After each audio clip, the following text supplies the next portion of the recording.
ठाणे के उपवन तालाब में आज संस्कृति, संगीत और कला का ऐसा संगम देखने को मिला जिसने हर कला प्रेमी को मंत्रमुग्ध कर दिया। 11वें सांस्कृतिक आर्ट फेस्टिवल के दूसरे दिन जन सैलाब उमड़ पड़ा। मंच पर जब वरिष्ठ गायक आनंद शिंदे और आदर्श शिंदे की पिता पुत्र जोड़ी शिंदे शाही के अंदाज में उतरी तो पूरा परिसर तालियों की गड़गड़ाहट से गूंज उठा। वहीं कथक नृत्य गाना मंजीरी देव, वरिष्ठ अभिनेत्री सुधा चंद्रन, ओडिसी नृत्य गाना सुजाता मोहपात्र और भरतनाट्यम कलाकार दीपक मजूमदार की प्रस्तुतियों ने दर्शकों को भारतीय शास्त्रीय कला की भव्यता से रूबरू कराया। कार्यक्रम में प्रमुख अतिथि शिवसेना उपनेता नीलमताई गोहे की मौजूदगी रही, जिन्होंने कथक नृत्य की खुलकर सराहना की। हजारों की संख्या में पहुंचे दर्शकों ने न सिर्फ नृत्य और संगीत का आनंद लिया बल्कि सजे धजे स्टॉल से जमकर खरीदारी भी की। ठाणे का यह सांस्कृतिक उत्सव दूसरे दिन और भी भव्य हो उठा, जहां कला ने लोगों को जोड़ दिया और संस्कृति ने सबका दिल जीत लिया। भाई आज संस्कृती फेस्टिवल आज उपस्थित लावली आहे। मराठी भाषा, भूषा, भोजन, भवन आणि भारतीय संस्कृतीतलं सौंदर्य या सगळ्यांचा अतिशय सुंदर असा संगम सन्माननीय प्रताप सरनाईक, माननीय महाराष्ट्र राज्याचे परिवहन मंत्री आणि शिवसेनेचे नेते यांनी संस्कृती प्रतिष्ठानच्या वतीने इथे आयोजित केलेला आहे।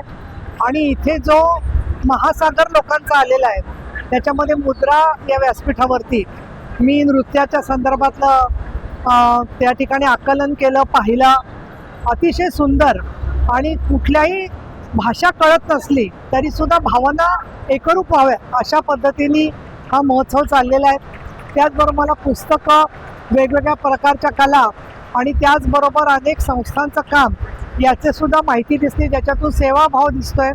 ठाणं हे जे आहे ते संस्कृतीचं एक आगळं वेगळं केंद्र आहे आणि मी असं म्हणेन की पुण्याला जरी सांस्कृतिक राजधानी म्हणत असले तरी ठाण्यालाही सांस्कृतिक राजधानी म्हणता येईल, एवढं सुंदर काम या संस्कृती प्रतिष्ठानच्या माध्यमातून झालेलं आहे। पूर्वेश सरनाईक तसंच सगळे त्यांची टीम आणि त्यातून नवीन महापौर ठाण्याला मिळालेले असल्यामुळे अजून एक वेगळा आनंद आहे। ठाण्यातल्या सुविद्य आणि सुसंस्कृत सगळ्यांचा आज इथे ठाणे उपवन या ठिकाणी दर्शन झालं आणि मला अगत्यानी प्रतापजी सरनाईक आणि संयोजकांनी बोलावलं आणि जे परिश्रम कार्यकर्त्यांनी घेतलेले आहेत त्याबद्दल मी अगदी आनंदित आहे। आणि हिंदू हृदय सम्राट बाळासाहेब ठाकरे जे म्हणायचे की शिवसेनेचं ठाणं आणि ठाण्याची शिवसेना आणि धर्मवीर आनंद दिघे यांनी जो ठाण्याचा गौरव वाढवला होता त्याच्यात भर टाकण्याचं काम माननीय एकनाथ शिंदे यांच्या नेतृत्वाखाली प्रताप सरनाईक यांनी केलेलं आहे। त्याबद्दल मी त्यांचं आणि त्यांच्या सगळ्या सहकाऱ्यांचं मनापासून अभिनंदन करते आणि कलाकारांचे मनापासून आभार मानते। मॅडम, अशा प्रकारचे फेस्टिवल सर्वत्र महाराष्ट्रात व्हावेसे वाटतं? निश्चितपणाने वाटतं आणि मला असं वाटतं की महाराष्ट्रामध्ये आज ग्रामीण जनता जी आहे आणि विशेषतः तर मी असं म्हणेन की नांदेड आहे, मराठवाडा आहे, विदर्भ आहे, प्रत्येक ठिकाणी कलाकार पण आहेत आणि ते वाट बघतायत अशा प्रकारे स्वतःच्या कलेबद्दल आपल्या लोकांशी, रसिकांशी संवाद साधता येईल। त्याचबरोबर आता मी पाहिलं की विशाखापट्टणम आलेल्या सुद्धा या ठिकाणी कलाकार सहभागी झाल्या होत्या आणि त्यांनी एका छोट्या थालीवरती बसून जे काही तालिका नृत्य केलं तशी नृत्य पाहायला विशाखापट्टणमला जाण्यापेक्षा आपल्याच दाराशी स्वतः या ठिकाणचे संयोजक आणून देत आहेत, ते नक्कीच महाराष्ट्राला आवडेल।